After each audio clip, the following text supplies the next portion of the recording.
Establishing the space of Atazoth. Higher awareness takes time and is recognized in the old goat.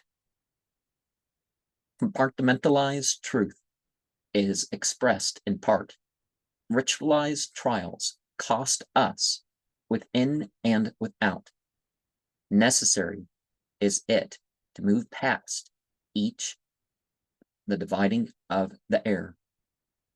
Lovingly chosen, the disassociation is of what one might beware. The lovers are brotherhood, are sisterhood, the directed emotion, exposed to the tests, has opened an inner sense to share. And we see in each of these stories mention of human sacrifice. Now, I have brought this up before.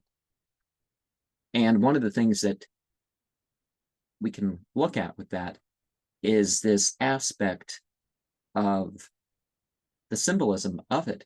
People say, what does this 22 every 17 mean? And what do the other terms mean? I've given an example of one of the other terms. And one of the things that you can look at with that is 22 basic paths. You have 21 numbered paths, but really the path where you of Alastaros between moon and earth are basically, and I mean, there's implied to the greater stars or something like that. But, so 17 in a lot of traditions, Islam and Zoroastrianism most prominently. I mean, it's not really called Zoroastrianism, but, for the purpose of this program, we'll call it that. Well, I mean, it's called that, but it's not really, that's not their own title for it. The thing about that is that, so their ritual segment, there's 17 gathas that they recite, or there's 17 rakat in the Muslim prayer.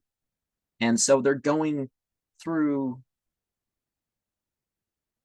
the alphabet each time with that. So are they going through the stages through that, which of course is represented by the alphabet. So you can translate that over to 30 or 61 or 26 or 24 or whatever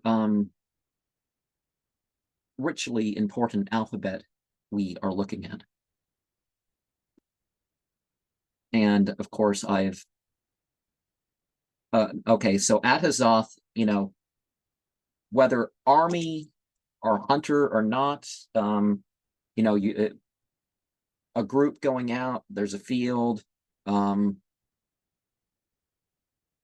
there's a camp, there's maybe things left behind as in terms of remains or whatever. That is one of the ideas coming forward with Atazoth. So, the pile of skulls, the army moving about and the cost associated with that. Kathana is as the lever card.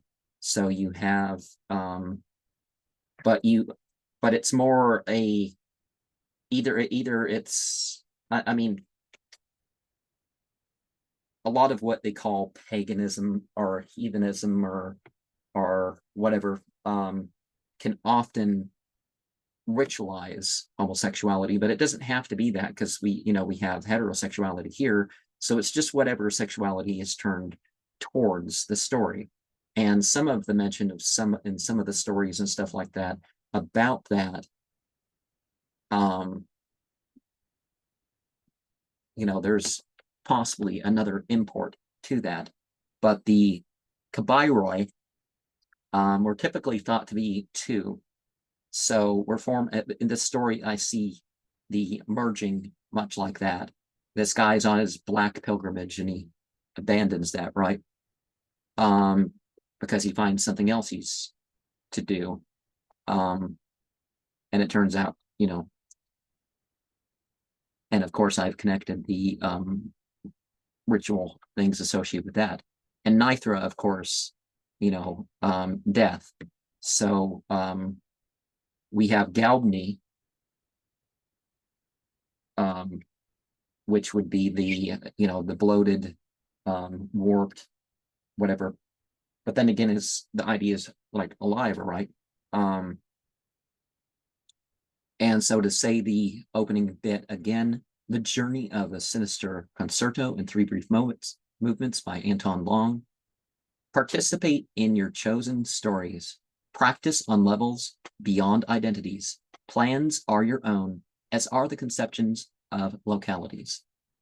And let me remind people, what you do with these teachings and all that stuff, it's your responsibility.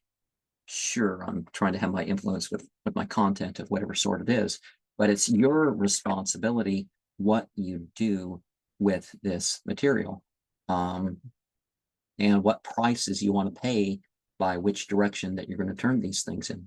But you can have some very strong experiences without, being. Oh, did I mention the? And one of the implications of some of these stories is that, oh, the men that are chosen and they pay, they, they have somehow they somehow deserve it or something like that. And it's like, well, when you look at the story, one of the things these stories, one of the things that you find is that really, if you're going to moralize the whole thing, you're not going to find that one side or the other was any more, and